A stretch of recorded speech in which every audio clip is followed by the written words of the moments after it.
Hello and welcome to today's video. This is going to be my October bullet journal setup video where I'm going to be setting up October. However, this one's a little bit different to usual because I have zero plan, like no plan at all. I've got out anything that looks remotely spooky. I'm just going to have a good fun crafting time. I do not know how this is going to turn out. Essentially, I didn't want to buy anything new. I'm trying not to buy anything new for my bullet journal for the rest of this year and like get through all of the random stuff that I have. As you can see by all the stuff surrounding me, there's so much stuff that I own. I don't need to buy anything new at all. But yeah, I haven't got a plan for this because I don't really know how I'm going to make it work. This will be our title page. You might be able to see I've just wrote October here in pencil. I've wrote calendar here in pencil because this will be our calendar page. I've wrote brain dump here in pencil because this will be our brain dump page. And I've wrote weekly spread 1 2nd till 8th here because this will be our weekly spread page. But that is as far as like planning has gone. So yeah, I'm going to turn this into a time lapse. I'm going to have a fun little time. I'm going to light my candles first. I've chosen a candy corn candle for this setup, which I really like the smell of. And yeah, there isn't really anything more to say.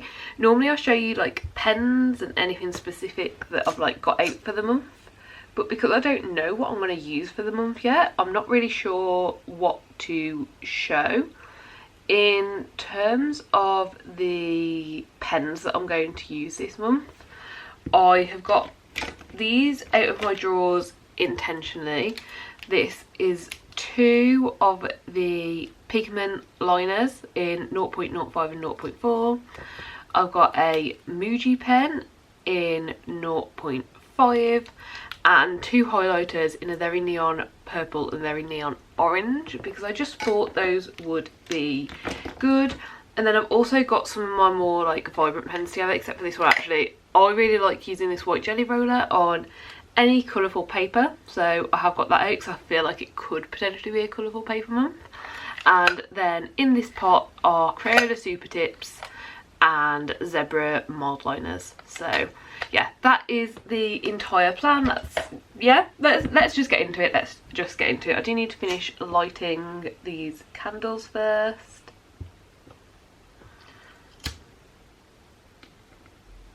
There we go, we eventually got there, although I have now dripped wax all over this side. But hey, let's get going. Let's time lapse.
Okay, here is the final result. We did have the camera die right before I finished the last page, but I will show you how I ended things.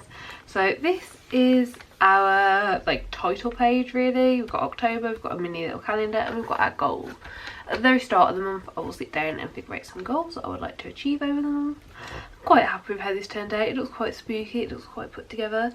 I do, on reflection, think it's a bit weird just to have like an introduction to the 101 Dalmatians sat in the middle, but you know what, if you don't read what it is, aesthetically it looks quite nice. I'm quite happy with it. I also like how this turned out, like little drippings. I thought it looked kind of like seance-y, kind of like spelly to have like drippings on a map. So yeah, really pleased with how it's turned out. It's just really, yeah, there's nothing else to add. I'm happy with it. I think it looks decent, especially to say I had no idea what I was going to do. I'm very happy with how it's turned out. And then moving on to the calendar page. This is my one issue that I had with this page. I dropped a bit of wax right in the middle of one of the squares, which I guess I'll try and get off now. Am I doing that now? Yeah, okay. It's ripped a little bit, but oh well. It's off. The paper's a bit ripped, but it should be fine. So yeah, this is the calendar page. Each of these squares is 5 by 5 boxes or 6 by 6 dots, and each square just represents one day of the month. I will go through later on and kind of fill these out. Stuff we've already got planned, bin days, cat, flea, worming days, just, you know, boring stuff like that, but I will go through and fill that out. And yeah, I'm happy with how this has turned out. I think it looks pretty decent. It's a little bit sparse, like I feel like I would have liked to have like figured out different ways to add little bits in here and there, but with what I had available, I'm pleased. It's fine, it looks decent. Then we have the brain dump. I'm really happy that I managed to get this little cauldron drawn up. I don't think it looks as good as I wanted it to look. I will link up above. There is a video that I did of my little cousin's bullet journal, and she does like tracking pages for like mood trackers and stuff like that. And I made the October mood tracker out of a cauldron, and it looked so cool. I wanted to try and figure out a way to incorporate like a little cauldron into my October at some point. And yeah, I'm pleased with how it turns out, but hers looks cooler, so it'll be another thing. I'll try it again next year, try and get the perfect cauldron in mine. But yeah, this is the brain dump. Very simple, lots of space, because I end up using all the space realistically, so I would rather have the space and add a little bit of decoration in at the end of the month if there is space left over than not to have enough space during the month. And then last but not least, we have our first weekly setup. I like how these little scrapbook bits have come together, just like 3 pieces in one. So here we've got 2 pieces of paper and a sticker. Oh, and here we've got 2 pieces of paper and a sticker. And on the little black piece of paper I did write October week 1. And then we have our days. These are 6 centimetres by 9 centimetres, and then Saturday and Sunday has a line through it at 4.5 centimetres to split that day in half. These work perfectly for me. I am thinking of trying a few different ones out. I am, you know, playing around with the odd week during the month, see if I can find a better layout that just works a bit better for me. But so far this is the best layout I've found. Filling in one of these weekday squares with to-dos essentially is an amount that is realistically for me to achieve in a day. Like if I had more room I'd still fill it in and it wouldn't be realistic for me to achieve, and I would not feel like I was achieving stuff. And then same with the Saturday and Sunday, it's just a little bit of space so you can just plan a couple of things, but I can't over plan. But it's just not quite 100% perfect. I think in the ideal world I'd like thinner but longer boxes, but I can't figure out a way to get that on the page. So if you have any recommendations of spreads that I should look into, do let me know. But yeah, that is our weekly spread. So that is the October setup. I do really hope that you've enjoyed the video. I've really enjoyed planning this out. I'm really pleased with how it's turned out. So I had no plan, no nothing. Like most months I go into it with at least a bit of a plan, a bit of a layout idea. But yeah, this came together good. I'm happy with it. Please do give the video a like if you liked it. Subscribe down below if you'd like to see more content like this. And hopefully I'll see you next time. Bye!